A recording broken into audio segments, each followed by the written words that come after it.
John Airy here with AintItCool.com. Just got out of Iron Man 3, and I really enjoyed it. It was a lot of fun, good, solid movie. The story this time follows Tony Stark as he's dealing with his post-traumatic stress syndrome from battling the aliens at the end of the Avengers. This has left Tony in a very exposed position where he can't sleep, he'll have nervous breakdowns out of nowhere. It's really, he's going through some hard times. I miss you, Happy. Yeah, I miss you too, but the way it used to be. I don't know what's going on with you. While Tony's battling his demons, the Mandarin, played by Ben Kingsley, has his sights set on chaos. You'll never see me coming. He's threatening the world with violence and awful retaliation for our capitalist ways. He has a new weapon that no one can quite figure out. It's very dangerous, very deadly, and when one of Tony Stark's good friends gets hurt, well, he has words for the Mandarin.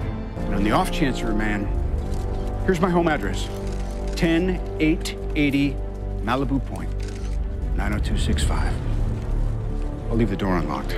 Things I liked about the film: it has really good, strong, solid action sequences, especially the end of the film. It runs about 20 minutes and you get to see tons of different armors battle bad guys with crazy powers. It's a lot of fun. In between some of those action beats, we have a pretty solid mystery story as we figure out who's behind the Mandarin, who's funding the Mandarin's operations. It's pretty engaging. Also, the story here is just more cohesive than Iron Man 1 and 2. This feels like its own set-alone story. It doesn't rely on one or two at all.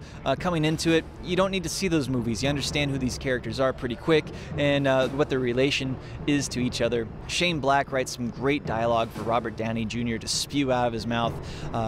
It's just fun to watch him interact, especially there's a moment here where he gets a kid's sidekick for a while. It could have been awful. It could have been detrimental to the film. I kept waiting for this relationship to go off the rails and turn into something sappy or dumb, but Shane Black keeps it interesting and keeps it fresh. Then we have Ben Kingsley, who, as the Mandarin, is just a treat to watch. You can tell he's having a lot of fun with the character, and especially in the second half of this movie, he goes into places with this madman. It's just a lot of fun to watch him work. Definitely one of the highlights of the film.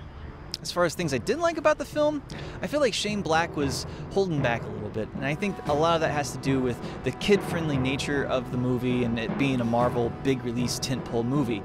There's so many opportunities for the Tony Stark character to go dark, to get a little bit gritty and just be a little bit more human, but it felt like they wanted to scale that character's misery back a little bit. And I think that leads to the biggest problem of the film. Tony's problems, they're just skin deep. When things get bad, he builds something or says something funny and he gets out of his problem. That's pretty much it. That's the film in a nutshell. I just spoiled the whole thing for you. There aren't any real stakes to this film.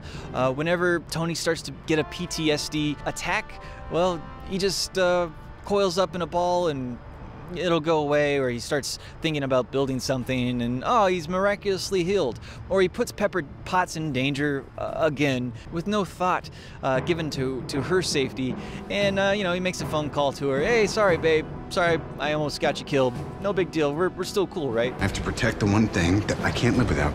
That's you.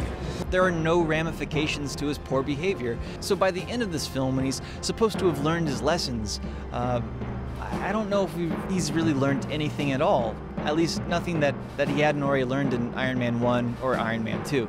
But with that being said, I still enjoyed the movie. It was a lot of fun. I think you'll get your money's worth out of it. I saw it in 3D.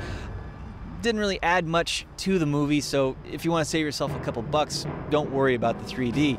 So if you liked Avengers, you'll definitely enjoy Iron Man 3. It's not quite as big in scale as the Avengers, but that's okay. Iron Man holds down his own film, doesn't need those pesky Avengers. He doesn't need help. He's got this thing on lockdown, and it's a lot of fun to watch. But those are just my thoughts on Iron Man 3. What are yours? You can leave me your comments below and keep checking in with AintItCool.com for more news and reviews. I'm John Airy.